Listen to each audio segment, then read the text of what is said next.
Chhindwara Nainpur train जल्द होगी शुरू, सांसद नकुल नाथ ने फेसबुक और ट्विटर पर दी जानकारी।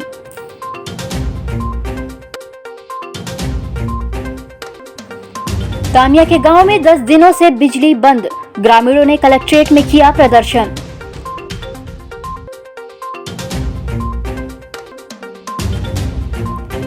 कारगिल विजय दिवस पर निकली प्रभात रैली, जिले भर में हुए विविध कार्यक्रम।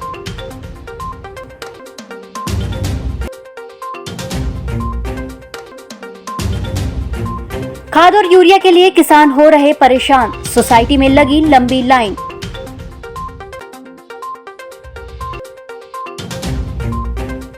और पूर्व मुख्यमंत्री कमलनाथ और सांसद नकुल नाथ ने दी युवाओं को सौगात, आईटी और मैनेजमेंट सेक्टर में इंटर्नशिप करने का मिला मौका।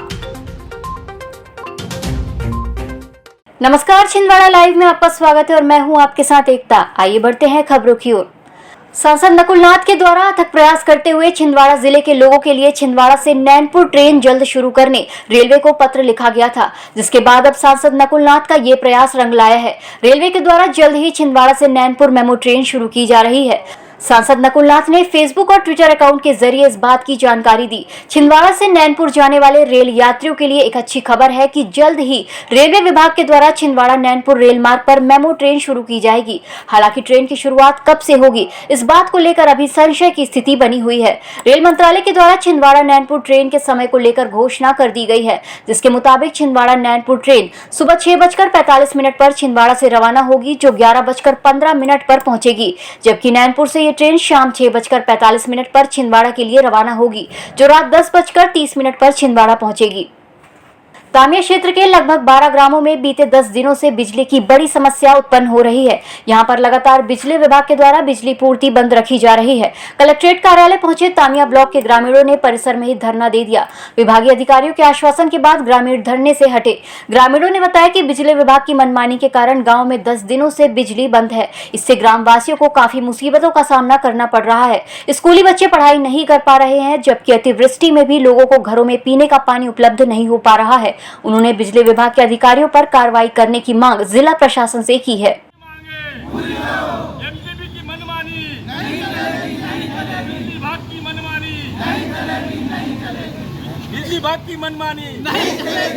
शासन प्रशासन मुर्दाबाद, मुर्दाबाद, मुर्दाबाद। शासन प्रशासन मुर्दाबाद। विद्युत वितरण company limited Sindhi sub station के अंतर्गत हमारे गांव आते हैं। कितने गांव? लगभग 10-12 गांव हैं। लाइन काटने से जो नल जल योजना है वो पूरी तरह बंद है। ग्रामीणों को पानी नहीं मिल रहा है। अब उसके बाद जो है ग्रामीण क्षेत्र में चक्की आटा पिसाई के लिए चक्कियां हैं, तो चक्की भी बंद है। बिजली बिल जो है सब पटा के, और उसके बाद भी हमें परेशान किया जा रहा है। बिजली की मनमानी, विभाग की मनमानी के कारण सारे ग्रामीण जो है बहुत परेशान हैं। उधर के 10-12 गाँव की बिजली काटी गई, और जब ये बोलते हैं तो ऊपर का आदेश है, तो हम आज ग्रामीण साथियों के साथ इकट्ठा होकर इधर आए हैं। जब तक ये कलेक्टर साहब, अभी तिरकी साहब ने हमारा ज्ञापन लिया है, लेकिन हम कलेक्टर साहब को ही मिलकर जाएंगे, और हम शाम तक जब तक हमारी बिजली चालू नहीं होती है तो हम यहाँ ही बैठ के रहेंगे। ऐसा हमने निर्णय लिया है, ग्रामीण लोगों ने, सबने। कारगिल विजय दिवस के उपलक्ष्य में भूतपूर्व सैनिक संघ के नेतृत्व में शहीदों को याद करते हुए प्रभात रैली निकाली गई। रैली में शामिल भूतपूर्व सैनिकों ने हाथ पर तिरंगा लेकर कारगिल के जवानों को श्रद्धांजलि अर्पित की। इस दौरान विभिन्न कार्यक्रम भी आयोजित हुए।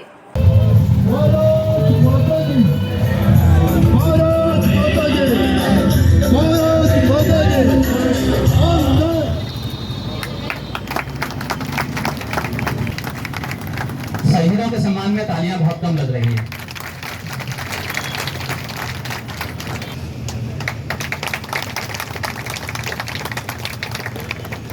नदी में कितना पानी बह गया, समय की कितनी धारा निकल गई, लेकिन ये जो युद्ध है, कारगिल का युद्ध है, और उसके बाद जो छद्म युद्ध लगातार चलता जा रहा है, इसमें प्रत्येक वर्ष कई परिवार अपने वीर सपूतों को खो रहे हैं।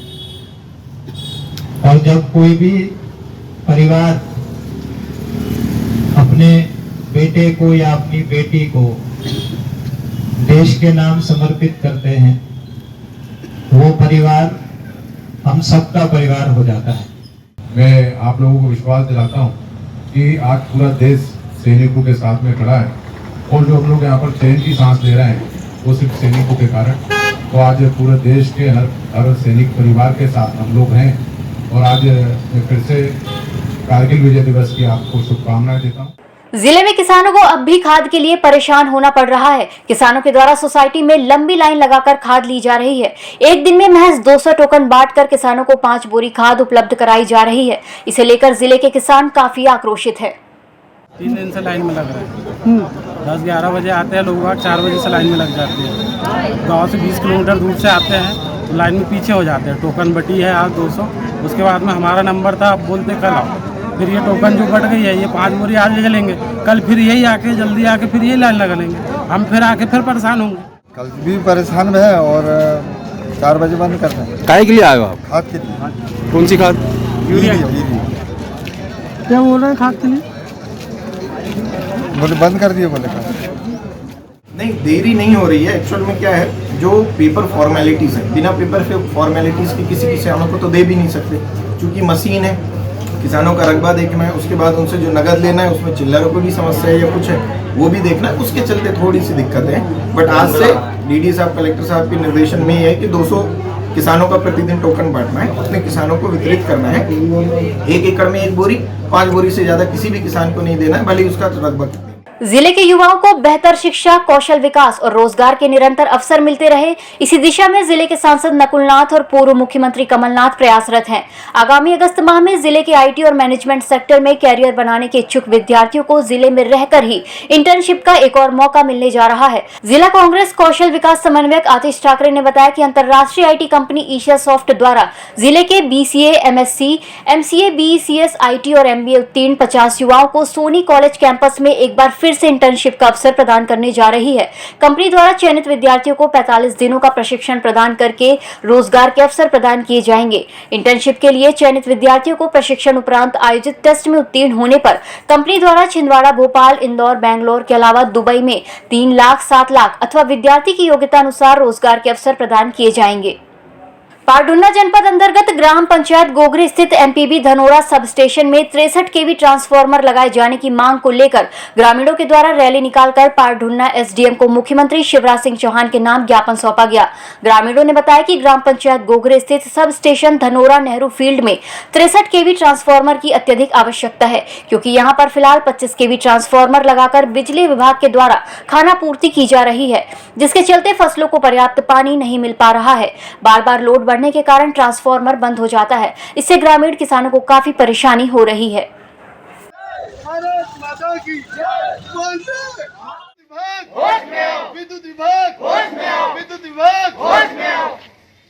अब वक्त हो चला है फिलहाल छोटे से ब्रेक का। मिलते हैं ब्रेक के बाद। क्या आप संतान सुख से वंचित है तो ना हो परेशान, अब आपके घर में भी गूंजेंगी किलकारी। कुसुम IVF छिंदवाड़ा जिले का पहला एडवांस फर्टिलिटी एवं टेस्ट ट्यूब बेबी सेंटर, जहां मिल रही है बंधत्व निवारण की सभी सुविधाएं। 11 सितंबर 2020 को पहले टेस्ट ट्यूब बेबी के साथ शुरू हुई ढेरों सफलताओं के साथ सभी सुविधाएं अब आपके शहर में एक ही छत के नीचे। एक्सपर्ट डॉक्टरों की टीम द्वारा सलाह, अंडा बनाने का इलाज, IVF टेस्ट ट्यूब बेबी, अंडा भ्रूण एवं बीज संग्रहण, डोनर सर्विस, निसंतान दंपत्ति आज ही संपर्क करें। कुसुम IVF, पांडे नर्सिंग होम एवं फ्रैक्चर हॉस्पिटल, पोला ग्राउंड के पास, छिंदवाड़ा।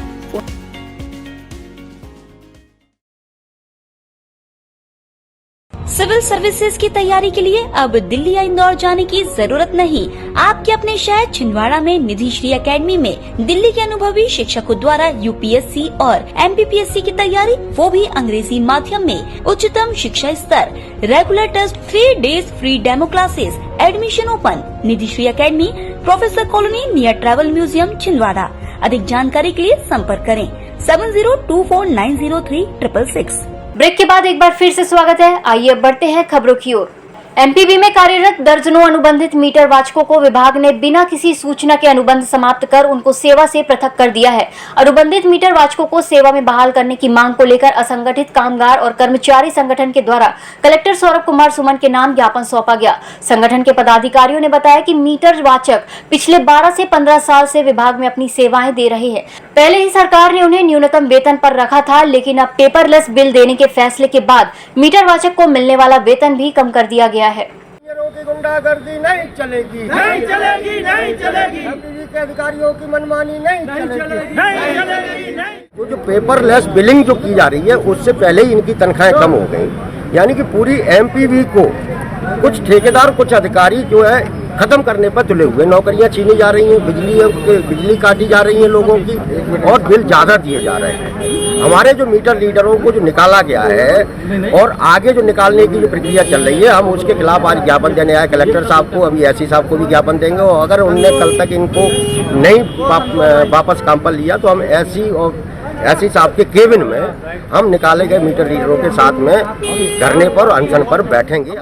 छात्र संघ और सरदार भगत सिंह मित्र मंडल द्वारा पीजी कॉलेज में कारगिल विजय दिवस मनाया गया। इस अवसर पर संगठन के पदाधिकारियों और सदस्यों के द्वारा भारत की भूमि पर शहीद हुए जवानों को याद करते हुए उन्हें श्रद्धांजलि दी गई। गौरतलब है कि 26 जुलाई के दिन 1999 में कारगिल युद्ध में देश के बहादुर जवानों ने पाकिस्तान को धूल चटा दी थी। इस मौके पर सरदार भगत सिंह मित्र मंडल के अध्यक्ष आकाश पटेल, छात्र संघ अध्यक्ष अनिरुद्ध देशवाड़े, इंद्रजीत पटेल, कुणाल शर्मा, सक्षम सरस्वार, आनंद अहिरवार सहित अन्य युवा मौजूद थे। छात्र संघ एवं सरदार भगत सिंह मित्र मंडल द्वारा विद्यार्थियों के बीच में विजय दिवस मनाया गया,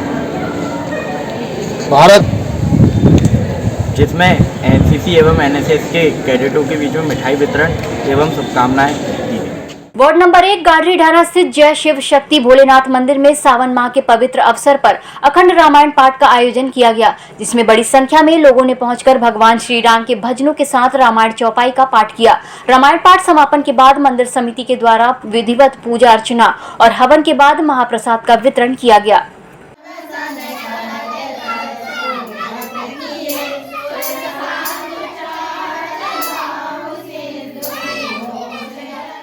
सावन सोमवार को अखंड रामायण चालू हो गई और कल 26 तारीख को सावन शिवरात्रि को यहाँ भंडारा एवं हवन पूजन सारी व्यवस्था बनाई गई है। जय भोले शिव शक्ति मंदिर में कई वर्षों से यहाँ अखंड रामायण एवं भागवत एवं पूजा 12 से 12 महीना चलते रहती है।